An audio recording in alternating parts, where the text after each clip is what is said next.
One of the really important things to learn is how to deal with basic major and minor chords. And what you saw in my musical example was kind of improvisations based on a very important concept, which is the circle of fifths. And for me to kind of show you the way I think about moving from chord to chord, I have a really kind of vital exercise that focuses on learning all the different inversions that are possible, and in this case of major and minor chords. So I'd like to start off with looking at, a basic chord, C major. It's a triad, and the notes of the C major chord are C, E, and G, and we'll play them here. It's really important to understand all the root positions of all the major and minor chords, but also to know about the inversions. So here we are at root position. Now if we take the bottom note and we put the bottom note C, which is the root, on top of the chord, then we have what's called the first inversion. And if we take the next position up, which is the second inversion, we're basically taking the E and putting it at the top. And those are the only possible inversions of C major. So, in a way, it's pretty easy. But of course, on a full-size keyboard, you can play C major down here, you can play it up here, the inversions, anywhere. So the first thing I'd like to recommend to all of you out there is, at your keyboard, find all the root positions of C. Play it here, play it really high up, and look at it, kind of let it, seep into your brain. And then get to the first inversion. Remember, put C at the top of the chord. So E would be your bass note. And then find that in the different positions. And then the same with the second inversion, where G is the bottom note. And then find that all over the keyboard. If you're a little bit more advanced, you might want to try running the inversions.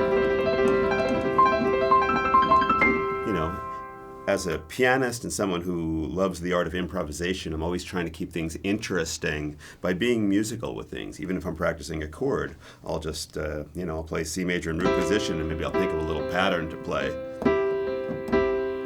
Part of it's just not being bored, but the other part is just always being musical. So try that as well at home. The other thing we want to do is we want to start looking at this pattern that I played. That's really the circle of fifths in a counterclockwise motion. And we're going to start out with the first two chords of it. What we do is when I do this harmonic exercise, I'm doing the circle of fifths, but I'm making a little stop along the way. Stopping at the relative minor of the major chord. So we're going from C, and counterclockwise we would go from C to F. But if we're stopping along the way to pick up the relative minor, then we're going to stop at A minor. A minor is the key that basically shares the same key signature as C major. There's no sharps or flats.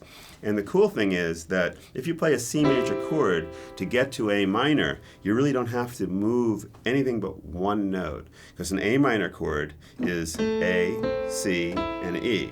And of course for C major, you had the C and E, and the only difference was there's a G in C major. So really, if you're on a C major chord, you just have to move the G to an A. And that's the beginning of this exercise. If you start in first inversion of C, E, G, and C, the only thing you have to move is the G to an A. So you're always moving the finger that's closest to that A. If you start in the second inversion, you move the G to an A. So it makes a really nice smooth connection, which is the basis of so much cool music. It's a lot of bands out there that when they write songs, it's all about, okay, let's make this really, really smooth. Let's find a connection that just feels right. So this is almost imperative that, all of us learn this. So let me just play for a second and I'll smoothly comp. You can get the feel. Just going back and forth between C and A minor. I'll start here in second inversion. Check it out. I'll do 4 beats for each chord. And I'm just going to go back and forth.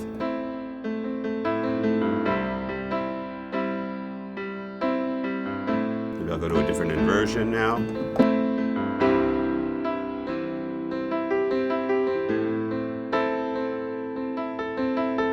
So it's totally, music is wide open. The concept is I've got these notes in C major, then I've got these notes in A minor, and I can really do whatever I want with them. So I'll stretch it out just even a little bit more and use multiple inversions, and this is the advantage of knowing the different chords in different inversions.